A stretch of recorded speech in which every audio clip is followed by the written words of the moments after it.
কাবিন কত দিবেন? এত কম টাকা কেন? ভালোবেসে? আপনি কি কাবিনের টাকাকে বেশি গুরুত্ব দিচ্ছেন না ভালোবাসাকে?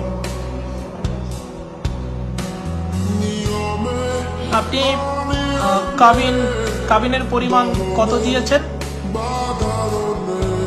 একটু জোরে বলেন। আপনারা শুনলেন যে 1111 টাকা, 1111 টাকা। আচ্ছা, এত কম টাকা কেন দেনমোহর আপনি নিচ্ছেন? এটা ভালোবেসে নাকি কি বলবেন আপনি? ভালোবেসে? কিন্তু আপনি তো কাবিনের টাকা যদি বেশি লিখতেন তাহলে তো আপনি ক্যাশ টাকা বা নগদেই টাকা পাইতেন। আর সে তো আপনাকে এখন এই মুহূর্তে 10 লাখ টাকা দিতেও রাজি। আপনি সেটা কেন নিতে চাচ্ছেন না?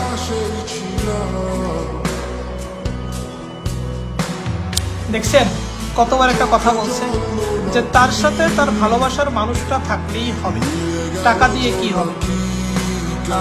এটা আসলে এই কথাটার ওজন অনেক বেশি।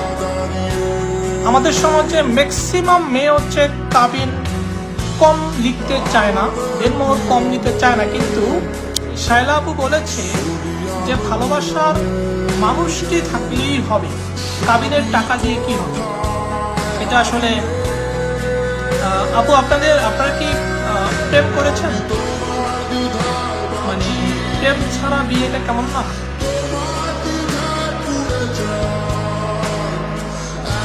আচ্ছা, আপনারা হচ্ছে বিয়ের পরে প্রেম করবেন।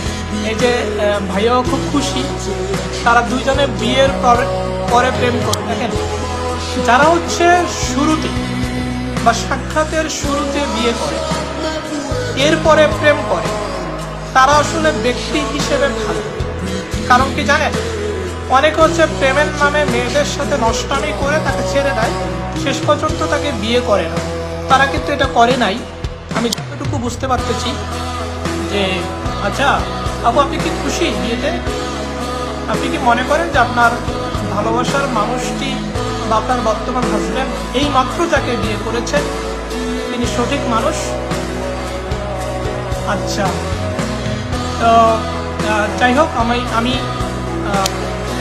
আমি বলবো যে এরকম মেয়ে, শায়লাপুর মতো মেয়ে আমাদের সমাজে ঘরে ঘরে জন্মলাভ করুক।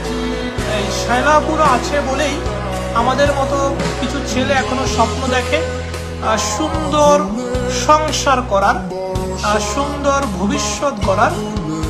আমি ব্যক্তিগতভাবে বলবো এই শায়লাপুর মতো মেয়ে আমাদের বাংলাদেশের প্রতিটি ঘরে ঘরে জন্মলাভ করুক। ভালো থাকবেন। শায়লাপু, আপনি মেয়েদের উদ্দেশ্যে কোনো কিছু বলার আছে কিনা? সারা বাংলাদেশের মেয়েদের উদ্দেশ্যে সবাইকে কি ভালোবাসার মানুষটিকে বিয়ে করার কথা বলবেন? ভালোবাসায় প্রতারণা আছে এটা আপনি বিশ্বাস করেন? ভালোবেসে অনেক সময় বিয়ে করে না এটা আপনি বিশ্বাস করেন? আচ্ছা।